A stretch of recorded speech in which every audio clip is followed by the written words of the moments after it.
C'était une matinée grise, le genre de matinée où le ciel semblait refléter l'humeur de Michael. Il se leva, tout en retenant un soupir las, et fit face à la journée qui l'attendait. Ses yeux fatigués, pourtant brillants de détermination, observaient les murs de son modeste appartement, où des affiches écornées de spectacles comiques passés rappelaient son voyage artistique. Là, il était assis à son bureau élimé, son vieux clavier d'ordinateur devant lui, prêt à écrire de nouvelles blagues pour son prochain spectacle. Michael était un comédien talentueux, mais dans ce monde implacable, le succès lui échappait. Ses matins étaient des répétitions au club de comédie local, après-midi après après-midi, mélangeant le rire et les doutes. La routine était réconfortante, mais aussi une réalité incontournable. Son cercle d'amis était sa bouée de sauvetage. Des visages familiers du monde de la comédie, des artistes qui partageaient son désir ardent de faire rire les autres. Parmi eux, Sarah, la serveuse charmante au club de comédie, qui était devenue son confidente, et Dave, un autre comédien dont le talent égalait le sien. Ensemble, ils partageaient les espoirs et les rêves, les peines et les réussites. Pourtant, malgré ces liens solides, Michael ne pouvait s'empêcher de ressentir une pointe de jalousie et de frustration. Les applaudissements de ses amis, leur succès grandissant, tout cela le laissait amer. Son talent incontestable semblait piégé dans les limites de ce club obscur, alors que la télévision, les contrats publicitaires lucratifs et la gloire échappaient à son emprise. Ses rêves de grandeur étaient ternis par la dure réalité de sa carrière, posant ainsi le défi central qu'il devrait relever, découvrir sa voix comique authentique et enfin conquérir la reconnaissance qu'il méritait. Le téléphone sonna d'une manière inattendue, brisant le silence de l'appartement de Michael. La voix au bout du fil était celle de Richard, un agent hollywoodien émérite, connu pour dénicher les talents bruts. Ses paroles s'échappèrent du combiné, évoquant une opportunité exceptionnelle, un rôle principal dans une comédie à gros budget. Les mots résonnaient dans les oreilles de Michael, faisant briller ses yeux d'une lueur d'excitation mêlée d'appréhension. Le contrat était une échappatoire vers le succès, la promesse d'une renommée qu'il n'avait osé imaginer que dans ses rêves les plus fous. Il fixa le papier qui se tenait devant lui, ses mains tremblant d'émotion et de doute. La décision était lourde de conséquences, et il avait peur de la chute. Finalement, la signature se posa sur le contrat, et son destin fut scellé. Michael s'envola pour Hollywood, laissant derrière lui les rires familiers du club de comédie, laissant échapper un soupir de mélancolie. Là-bas, il se trouva submergé par le glamour aveuglant, les lumières vives des médias, et l'agitation insatiable de la célébrité naissante. Mais, malgré les sourires forcés pour les caméras et les applaudissements de la foule en délire, il se sentait déconnecté de sa véritable essence comique. Le monde de la célébrité était une marelle de faux-semblants, où le rire semblait se perdre dans un écho lointain. Dans le tourbillon de Hollywood, il commença à se demander s'il avait fait le bon choix en laissant son monde familier derrière lui, et si le succès valait le prix de la perte de son authenticité. La comédie dans laquelle Michael avait accepté de jouer allait se révéler le tremplin vers le succès qu'il avait tant désiré. Les applaudissements du public, le rire contagieux, tout cela se transforma en un succès retentissant, comme une symphonie d'acclamations qui envahissait ses oreilles. Il se retrouva catapulté au sommet de l'industrie du divertissement, tel un comète flamboyante dans le ciel d'Hollywood. Les médias l'acclamaient, les tapis rouges s'étendaient sous ses pas, et il était devenu une étoile du divertissement. Chaque geste, chaque mot qu'il prononçait était scruté avec attention, comme si le monde attendait ses paroles pour éclater de rire. Sa vie était devenue une véritable frénésie médiatique, un tourbillon d'appareils photos et de flashs qui le poursuivaient partout où il allait. De nouvelles amitiés se formaient, des célébrités avec qui il échangeait des sourires polis et des poignées de main chaleureuses. Pourtant, malgré cette nouvelle gloire, Michael se sentait de plus en plus éloigné de ses amis d'origine.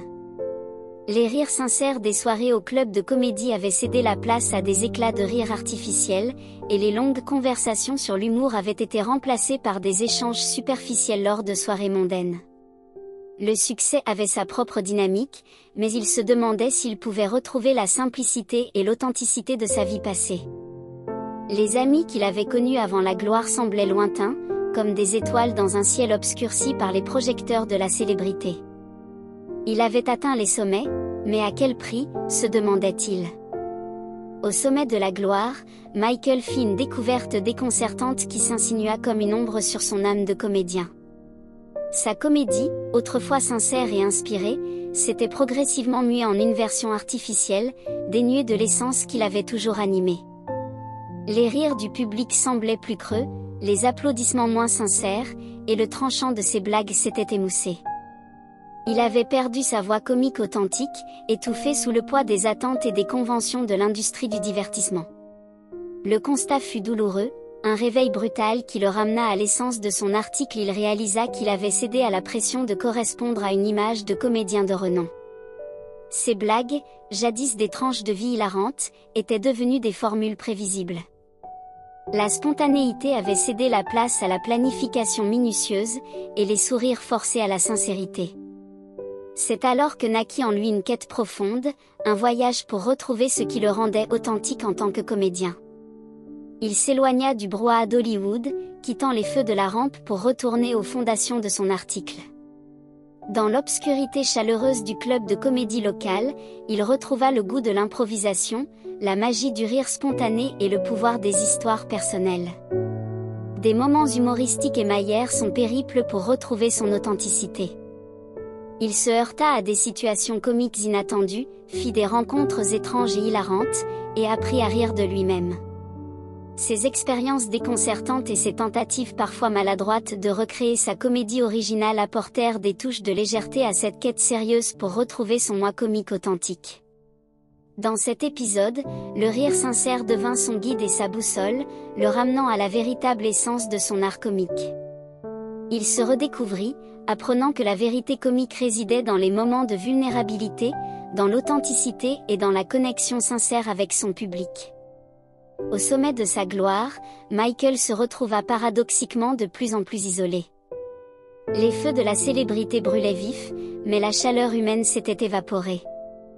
Les amis authentiques qu'il avait laissés derrière lui semblaient lointains, les conversations légères avec ses nouveaux pairs étaient superficielles. Il se sentait seul dans une foule de visages souriants. Pendant ce temps, sa carrière amorça une descente vertigineuse. Les médias, autrefois ses alliés, se tournèrent contre lui. Chaque faux pas, chaque mot mal interprété, était amplifié et déformé par les tabloïds. Les rumeurs et les critiques empoisonnaient son image publique, ébranlant la confiance de ses fans et sapant la base même de sa notoriété. Pire encore, il perdit des contrats publicitaires importants, les marques redoutant d'être associées à un comédien au parfum de scandale. Les chiffres de son compte en banque, autrefois en constante croissance, commencèrent à refléter le déclin de sa carrière.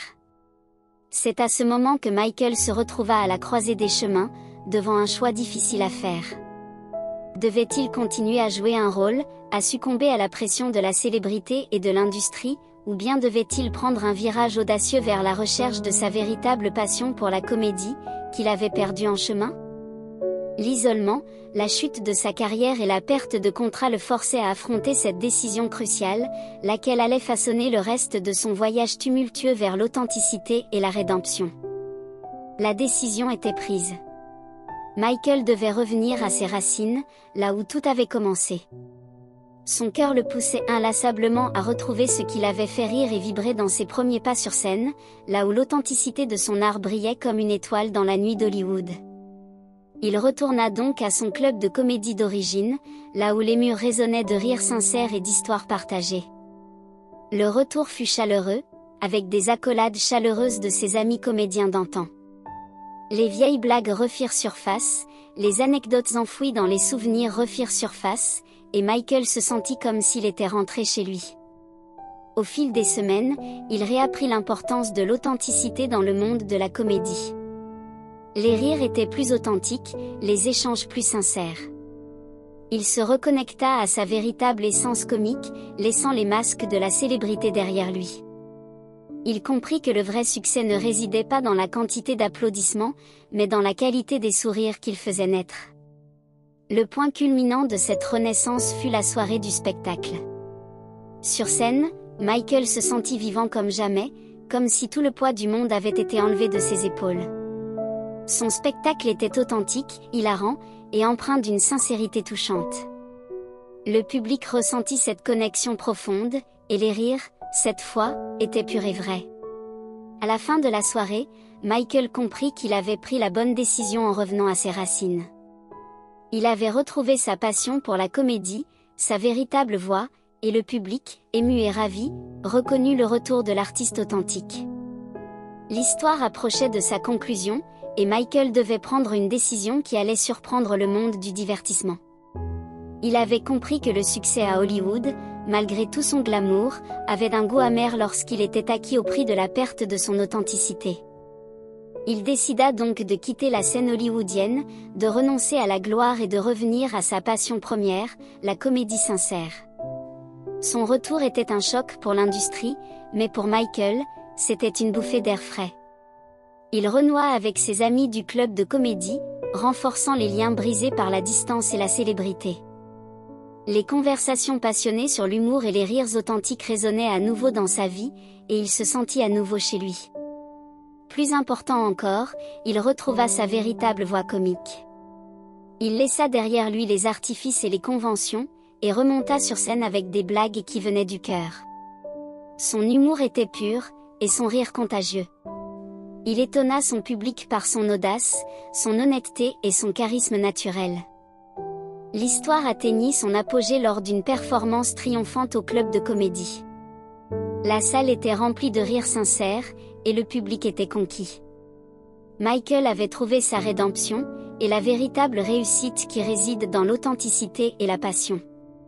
C'est ainsi que l'histoire se conclut, un rappel puissant que la gloire peut éblouir, mais que la véritable richesse réside dans la recherche inébranlable de sa passion et de sa véritable voix, un voyage tumultueux qui avait ramené Michael à sa véritable essence, le comique authentique.